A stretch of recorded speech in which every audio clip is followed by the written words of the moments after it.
Hello friends, welcome to my channel. ಇವತ್ತು ಈಸಿಯಾಗಿ ಮನೆಯಲ್ಲಿ ಖಾರ ಪೊಂಗಲ್ನ ಹೇಗೆ ಮಾಡ್ಕೊಳ್ಳೋದು ಅಂತ ನೋಡೋಣ. ಅದಕ್ಕೆ ಬೇಕಾಗಿರುವಂಥ ಇಂಗ್ರೀಡಿಯೆಂಟ್ಸ್: ಗೋಡಂಬಿ, ಜೀರಿಗೆ, ಹಸಿಮೆಣಸಿನಕಾಯಿ, ಶುಂಠಿ, ಕೊತ್ತಂಬರಿ ಸೊಪ್ಪು, ಕರಿಬೇವು, ಕಾಳುಮೆಣಸು, ಹೆಸರುಬೇಳೆ ಮತ್ತು ಅಕ್ಕಿ.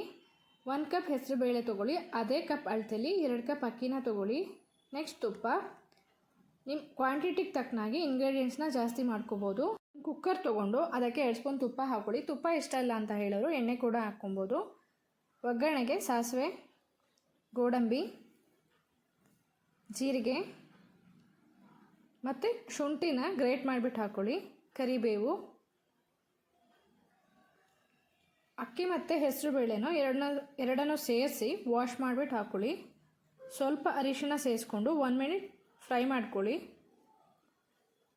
ಅಕ್ಕಿ ಮತ್ತು ಹೆಸರುಬೇಳೆ ಎರಡನ್ನೂ ಸೇರಿಸಿದ್ರೆ ಈ ಕಪ್ಪಲ್ಲಿ 1 ಕಪ್ ಆಗುತ್ತೆ. ಅದೇ ಕಪ್ ಅಳತೆಯಲ್ಲಿ 4.5 5 ಕಪ್ ನೀರು ಹಾಕ್ಕೊಂಡು ಕಾಳುಮೆಣಸನ್ನು ಈ ರೀತಿ ಕ್ರಷ್ ಮಾಡಿ ಹಾಕ್ಕೊಳ್ಳಿ.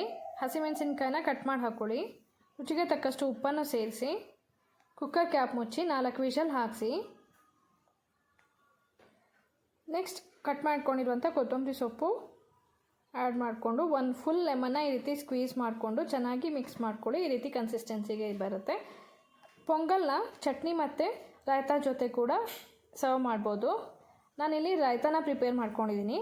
ಅದಕ್ಕೆ ಬೇಕಾಗಿರುವಂಥ ಇಂಗ್ರೀಡಿಯೆಂಟ್ಸ್: ಕಟ್ ಮಾಡ್ಕೊಂಡಿರುವಂಥ ಈರುಳ್ಳಿ, ಸ್ವಲ್ಪ ಟೊಮ್ಯಾಟೊ ಮತ್ತು ಚಿಕ್ಕದಾಗಿ ಕಟ್ ಮಾಡ್ಕೊಂಡಿರುವಂಥ ಹಸಿಮೆಣಸಿನ್ಕಾಯಿ, ಕೊತ್ತಂಬರಿ ಸೊಪ್ಪು, ಮೊಸರು, ಸ್ವಲ್ಪ ಉಪ್ಪು ಸೇರಿಸಿ ರಾಯ್ತಾನ ಪ್ರಿಪೇರ್ ಮಾಡ್ಕೊಳ್ಳಿ.